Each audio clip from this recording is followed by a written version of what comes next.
Bon, mais dans un couple, on est toujours deux, on sait jamais quoi faire à deux. Si. Si. Ah oui, jouer à des jeux.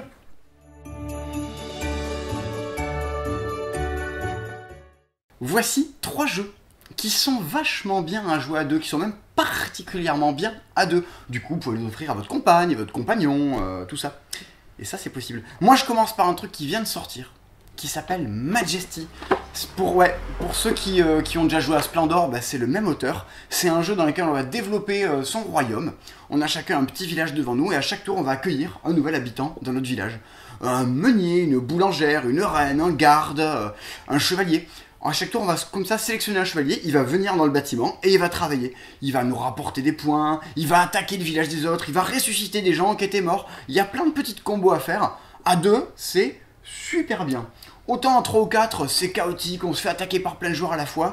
À deux, on se développe, on fait ses points. Une partie, c'est 15-20 minutes. Grand max. Ouais, C'est 12 tours et à son tour, on prend quelqu'un, on le met chez soi. Ça va super vite, c'est dynamique, c'est beau, c'est joli, c'est agréable à l'œil. Je manque d'adjectifs, j'ai peur de me répéter quand même.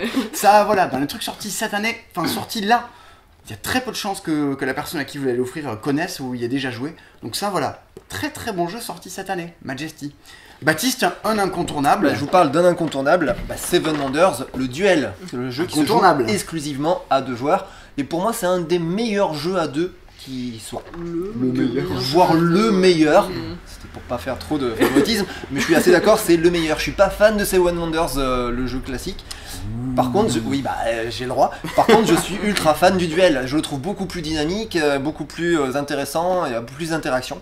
Le principe, c'est que vous allez, au cours de 3 périodes, construire la civilisation la plus prospère possible. Et à son tour, c'est très simple, vous allez choisir une carte disponible parmi celles qui sont disponibles dans la pyramide, et vous allez pouvoir soit l'acheter, soit la détruire pour gagner de l'argent, soit l'utiliser pour vos merveilles, etc. Et ces cartes, elles ont des petits effets, ça permet soit de produire des ressources, soit ça va être du militaire qui va permettre d'avancer sur la piste militaire, soit ça va être de la science, qui va permettre, si vous avez 6 symboles différents, de gagner la partie. C'est très riche, il y a plein de possibilités de gagner, différentes. Les parties se ressemblent pas, il y a plein d'interactions, c'est court, ça dure 30 minutes.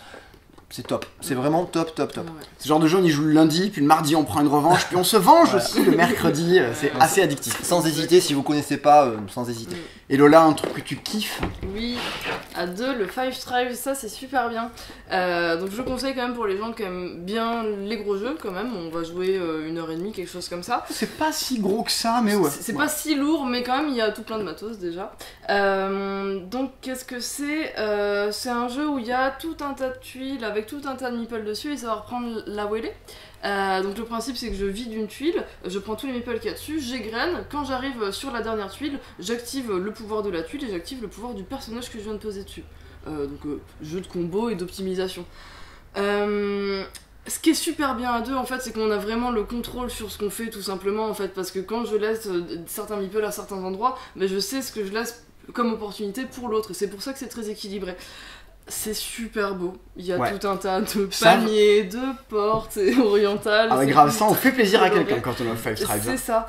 Moi j'ai fait, je sais pas, 70 parties de Five Tribes, dont 40 à 2, quelque chose comme ça. Alors c'est très bien à 3 et 4, mais vraiment à 2, c'est encore plus équilibré.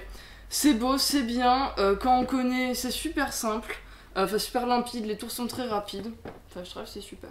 Du Bruno Catala, le même auteur que Seven Wonders Duel, édité par Days of Wonder, les gens qui font les aventuriers du rail, tout ça. Qui font des très beaux jeux. Ouais, ça vraiment, on surkiffe. Et ben voilà, on a de quoi jouer à 2, on sera plus obligé de regarder la télé.